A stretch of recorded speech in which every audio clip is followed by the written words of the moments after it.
बकिया video देखने से पहले वीडियो को लाइक करें, राहम टीवी चैनल को सब्सक्राइब करें और बेल आइकन पर क्लिक करें। शुक्रिया। वक्त हुआ हमारे शुबे का ज़ाला कुछ आजकल के हालात के हिसाब से काफ़ी रेलेवेंट है। पूछा उन्होंने ये है कि हज़रत आजकल दुनिया में वो कहते ही हैं कि ज़्यादातर जंग व जदल और फसादात जो हैं वो मुख्तलिफ मज़ाहिब की वजह से हैं। अगर दुनिया में से ये तमाम मज़ाहिब का ख़ात्मा कर दिया जाए और तो क्या ये सारे झगड़े फसाद ख़त्म हो जाएंगे? आपका उन्होंने नुक्ता नज़र पूछा है इसके ऊपर। अच्छा मतलब वो ये कह रहे कि मज़ाहिब ख़त्म हो गए तो अमन हो जाएगा। अमन हो जाएगा। और मज़ाहिब है तो जंग जिदाल है साहब जी, यानी मज़ाहिब को मोटे इल्ज़ाम ठहराया जो दुनिया में हो ऐसा ही होता। अच्छा नहीं, मेरे ख्याल उनको बड़ी गलतफहमी है और ये बड़ा मिसकंसेप्शन है। मज़ाहिब की वजह से तो अमन आता है, मज़ाहिब तो ऐन अमन है। मज़ाहिब जो है ना वो जंग जिदाल नहीं है। यही वजह कि दुनिया का कोई भी मज़हब ऐसा नहीं कि जो जुल्म और जंग जिदाल का सबक देता हो। दुरुस्त। यानी इस्लामी की बात नहीं कर रहा है, दुनिया का कोई भी मज़हब, यहूदियत, ईसाईयत, मजूसियत, हिंदू मत, सिखिज़म, इस्लाम, दुनिया का कोई मज़हब जो है वो जंग जिदाल का सबक देता ही नहीं। मोहब्बत आजती है और अपने जो मालिक व खालिक के सामने झुकना, तो इसके अलावा कोई मज़हब इसका सब। वो अलग बात है कि हम उसको जो डिबेटेबल बनाते हैं और ये तजिया करते हैं कि यार ये मज़हब गलत है, ये मज़हब गलत है, यूँ वो अलग बात है। लेकिन मज़हब कोई भी जुल्म और जिदाल का हुक्म नहीं देता है, कोई भी जदल का हुक्म नहीं देता, बल्कि हर मज़हब अदल का हुक्म देता है, क्योंकि मज़हब ऐन अदल होता है। क्योंकि ये याद रखें कि दुनिया में अमर और आजती अदल के बगैर नहीं आती, और अदल की ज़मानत मज़हब देता है। इसलिए मज़हब जो है ये अरबी लफ्ज़ है, इसका माना होता है चलने का रास्ता। ज़हाबा यज़हबु माने चलना, तो मज़हब कहते हैं उस रास्ते को जिस पे लोग चलते हैं। और रास्ता आप जानते हैं बिल्कुल फिक्स होता है, उसका दाएं किनारा फिक्स, बायां फिक्स और उसकी मंजिल फिक्स है ना। ये नहीं कि वो बिल्कुल बिखरा हुआ इंसान जो है इधर उधर वादियों में गिरता नहीं, मतलब बिल्कुल कम्पैक्टिव होता है, बिल्कुल है ना।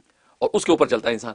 जब इंसान उसके ऊपर चलता है बिल्कुल स्मूथ, तो कोई टकराव नहीं, कोई आपस के अंदर कोई जदाल नहीं है। हाँ, उससे हटेगा जब निकलेगा अब फसाद पैदा होगा। अब ज़ाहिर है कि आप हाईवे से गाड़ी को नीचे उतारेंगे तो आप तो खाई में गिरेंगे, या हाईवे से उतारेंगे उधर पैदल चलने वाले को आप गाड़ी ठोक देंगे। तो लेकिन अगर बिल्कुल रास्ते पे चलते हैं सिरात मुस्तकीम पे तो कोई टकराव नहीं। तो मज़हब छोड़ने में जंगो जिदाल जंग है, मज़हब कायम रखने में कोई जंगो जिदाल वो नहीं है, लड़ाई नहीं है। ये एक बुनियादी बात। तो सबसे पहला मिसकंसेप्शन उनका यही है कि उनको दूर करना चाहिए कि मज़हब की वजह से तो अदल आता है और अदल की वजह से अमन आता है। अब जिस्म जान से ले लें, इंसान को अल्लाह तबारक व तआला जिस्म और रूह दो चीज़ों से मुरक्कब किया है। इंसान की जिस्म एक सोल है और खुद इंसान की एक जो फिजिकल जो है वो बॉडी है। तो मज़हब के अलावा जितने भी नज़रिए हैं वो फिजिकली बॉडी पर ही सारी मेहनत करते हैं, अंदर जो सोल है उसकी तस्कीन का कोई सामान नहीं करते। तो ये अदल तो नहीं, जुल्म है ना। अब एक की रिक्वायरमेंट पूरी कर रहे हैं, आप खा भी रहे हैं, पी भी रहे हैं, देख भी रहे हैं, सुन रहे हैं, आराम भी दे रहे हैं बदन को, लेकिन उसके अंदर जो सोल है उस सोल की तस्कीन क्या है? उसकी तस्कीन तो खाना पीना नहीं है, उसकी तस्कीन तो सोना जागना नहीं है, उसकी तस्कीन तो कुछ और है। वो तस्कीन मज़हब से हटकर कोई नहीं। हाँ, मज़हब में जब आएंगे तो हर मज़हब उस सोल की तस्कीन का भी सामान करेगा। भले इस्लाम के अलावा कोई भी मज़हब हो, ईसाई, यहूदी, हिंदू, वो सोल की तस्कीन का भी अपने अपने तरीके पर सामान करते हैं। इसका मतलब ये अदल कर रहे हैं, जिस्म और रूह दोनों की रिक्वायरमेंट पूरी कर रहे हैं। खाने के बाद खाने का हुक्म दे रहे हैं और सोल की तस्कीन के बाद इबादत का हुक्म दे रहे हैं। ठीक है, तो ये तो ऐन अदल है मज़हब। और जब ऐन अदल है, ऐन अदल से तो अमन आता है। लिहाजा ये उनका कहना है कि दुनिया में लड़ाइयाँ सारी मज़हब की वजह से हैं, ये उनकी बिल्कुल उल्टा कह दिया, मज़हब ना होने की वजह से है। ठीक है ना। अब कोई किसी को कत्ल करता है अपनी नफसानी ख्वाहिशात की वजह से, तो इसका मतलब ये है कि वो जुल्म कर रहा है, और जुल्म जो है वो ज़ाहिर मज़हब से हटता है तो जुल्म ज़ाहिर होता है। यही वजह है कि अल्लाह तबारक व तआला ने पहला इंसान दुनिया में जब उतारा, आदम अलैहिस्सलाम, उसको मज़हब देकर उतारा, क्योंकि उसको नबी बनाया। हालांकि नबी तो भेजा जाता है उन लोगों की तरफ जो गुमराह हो गए, खुदा से दूर हो गए। उस वक्त तो दुनिया में कोई था ही नहीं कि जिसकी इस्लाह के लिए नबी भेजते, तो नबूवत क्यों देकर भेजी? हालांकि वो खुद पहला इंसान था। नबूवत इसके देके भेजी कि वो नबूवत का मतलब मज़हब, तो ताकि सबसे पहले अपनी जिस्म जान के ऊपर उस मज़हब की वजह से अदल करे, अपने सोल की तस्कीन का सामान भी करे और अपनी फिजिकल बॉडी की तस्कीन का भी सामान करे। अदल उसकी अपनी बॉडी से स्टार्ट हो। तो पहला इंसान नबी बना के उतारा। उसके बाद जैसे जैसे इंसान पैदा होते रहे उनकी इस्लाह और इरशाद का काम वो करते रहे। तो इसका मतलब ही हुआ कि मज़हब ऐन अदल है, तभी तो अल्लाह तबारक व तआला ने भी पहले इंसान को मज़हब देकर उतारा है।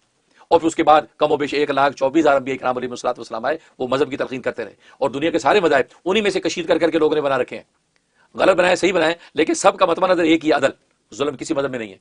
तो फिर इसका मतलब यह है कि आपने गलत फैसला किया कि मज़हब मिटा दिए जाए, क्योंकि आप सारे मज़हब मिटा देंगे तो फिर इसका मतलब आप एक और बहुत बड़े मज़हब का सबक दे रहे हैं। क्योंकि सारे कहते हैं छोटे छोटे सारे स्टोर खत्म हो जाए तो फिर एक बड़ा होम डिपो बनेगा। होम डिपो भी तो स्टोर ही है। तो जहां पर सारे मज़हब मिटा देंगे तो एक कोई नजरिया तो लाएंगे ना। वो नजरिया मतलब आपने सब मिटा के बहुत बड़ा मज़हब बना दिया, तो आप मज़हब से निकले, फिर आप भी नहीं है, तो मज़हब तो फिर भी रहा। तो मालूम हुआ कि आप फैसला गलत कर रहे हैं। हाँ, ये फैसला करें कि ये जितने मज़ाहिब हैं, चलो आज पढ़ी लिखी दुनिया डिबेट करो भाई, डिबेटेबल है कि भाई कौन इसमें से परफेक्ट है, वो उसकी डिबेट का आपको हक है। इस्लाम परफेक्ट है, यहूदियत, ईसाईयत, मजूस है, हिंदू मत, वो आप पढ़े लिखे लोग हैं, आप उसको एनालाइज करें, तजिया करेंगे, फिर उस मज़हब को निकालें जो आप सोचेंगे नहीं यार ये मज़हब जो अगर सब पे हावी रहे तो इसका मतलब है कि बिल्कुल सिरात मुस्तकीम होगा और किसी किस्म का जंगो जिदाल नहीं होगा। जो चूंटियों पे रेंगने वाली चूंटियां जमीन पे, उनके भी हक को सामने रखता है, जंगल के दरिंदों परिंदों का भी हक सामने रखता है, इंसानों के हुकूक का भी सबक देता है। تو وہ سمجھ جائے کہ یار یہ مذہب ہے جو عین عدل کا حکم دے رہا ہے. ان کا پیغمبر جو ہے راتوں کو نہ سونے والے صحابی کو کہتا ہے ان لعینی کا حقن، تیری آنکھ پر کبھی تجھ پہ حق ہے تو سوتا کیوں نہیں، تیری آنکھیں اندر گڑ جائیں گی. الا لنفسی کا علیک حقن ان لجسدی کا علیک حقن، تیرے جسم کا تجھ پہ حق ہے تو سوتا کیوں نہیں، سو. تیرے نفس کا تم پہ حق ہے ان لزوجی کا علیک حقن، تیری بیوی کا تجھ پر حق ہے اس کو پورا کر. تو گویا کہ وہ صحابی جو دنوں کو روزے رکھتے راتوں کی باتیں کرتے تھے تو نبی ان کو بلا کے ڈانٹ رہے ہیں، یہ مذہب ہی تو اس کو سبق دے رہا ہے. وہ مذہب سے ہٹ کر اپنے جسم و جان کو گلانے کے راستے پہ چل پڑے.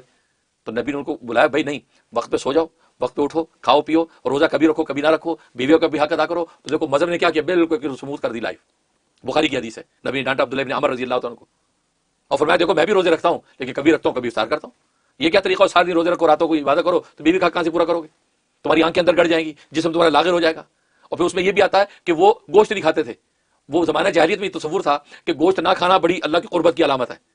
تو نبی نے اس پر ڈانٹا کہ گوشت کھایا کرو، گوشت کیوں نہیں کھاتے، اگر تم گوشت نہیں کھاؤ گے تمہارا جسم لاغر ہو جائے گا. اور اس تصور سے گوشت نہ کھانا کہ نہیں کوئی اللہ کی قربت کا ذریعہ، یہ غلط ہے. ہاں آپ کی تبھی کو ضرورت ہے، تبھی مجبوری، آپ نہیں کھانا چاہتے، مزاج نہیں، تو وہ الگ بات ہے. لیکن آپ اس کو قربت الہی کا ذریعہ سمجھ کے گوشت چھوڑ رہے ہو تو بھائی یہ غلط، یہ کھلا شرک ہے. اسے باز آ جاؤ، گوشت کھایا کرو تاکہ تم قوی ہو جاؤ.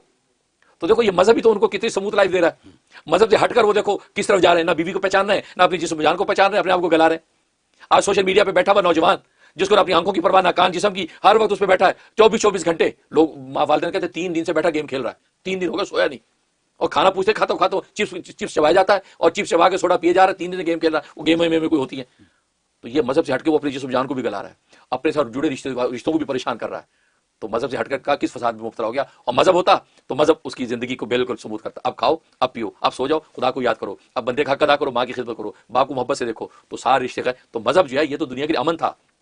تو مذہب سے ٹکرانے کے نتیجے میں آج یہ ساری برائیاں پیدا ہو رہی ہیں. کہتے ہیں یہ اس کا کہنا کہ مذہب مٹا دیں تو جناب امن آ جائے گا. اب مذہب مٹا کے آپ ایک بہت بڑے ہوم ڈپو ٹائپ مذہب کا سبق دے رہے ہیں، آپ خود غلطی کر رہے ہیں. اس غلطی کی وجہ سے آپ مزید کھائی میں گریں گے، آپ کو جو نفع ہونے والا نہیں. ہاں یہ ہے ان تمام مذاہب میں جو اصل برحق مذہب ہے، جو ساری دنیا پہ حاوی ہونے والا مذہب، وہ آپ ڈیبیٹ کر کے فائنڈ آؤٹ کریں. آپ پڑھی لکھی دنیا ہے اور ہمارا دعوت تو ہے کہ وہ دین اسلام ہے.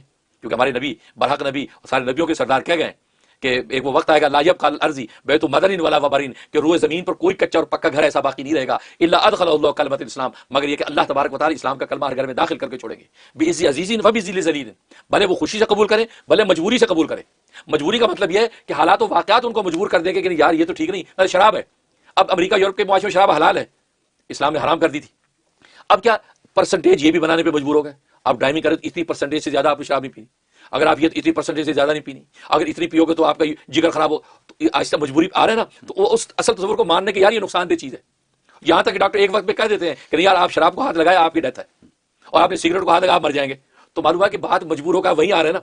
اور آج امریکہ یورپ میں ہم دیکھتے ہیں کہ پولیس والے بھی مسلمان کو دیکھ کے کہتے نہیں یہ آدمی یہ الکوہول نہیں پیتا، وی نو یہ آدمی ڈیسنٹ ہے. بلکہ یہاں تو میں نے سنا نا بہت سے محلوں میں کوئی مسلمان آ جائے کسی کے محلے میں گھر لے لیں تو دائیں بائیں والے خوش ہوتے ہیں یار اس کے آنے سے یہاں ماحول کلین ہو جائے گا، صاف ہو جائے گا، کیونکہ یہ نمازیں پڑھے گا، اللہ کو یاد کرے گا اور الکوہول نہیں پیتا اور جب وہ ایڈلٹری نہیں کرتا تو وہ کہتے ہیں کہ ہاں ہمارا محلہ اچھا ہو جائے گا. تو لوگ یہ سوچتے ہیں. اگر کوئی دوسرا کوئی کالا پیلا آ جائے تو کہتے ہیں یار یہ آ گیا اب دیکھو اب یہاں پہ. تو معلوم ہے کہ یہ اس کو کہتے ہیں مجبور ہو کر خود وہیں پہ آئیں گے.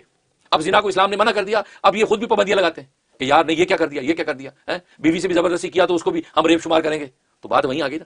اس کو کہتے ہیں بذل ذلیل، کہ واقعات حالات آپ کو مجبور کر دیں کہ یار اسلام نے جو کہا تھا سچ کہا تھا اس کو ہمیں فالو کرنا چاہیے.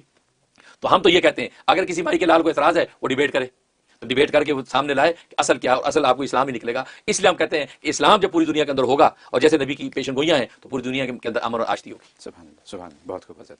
Thank you so very much for explaining all this.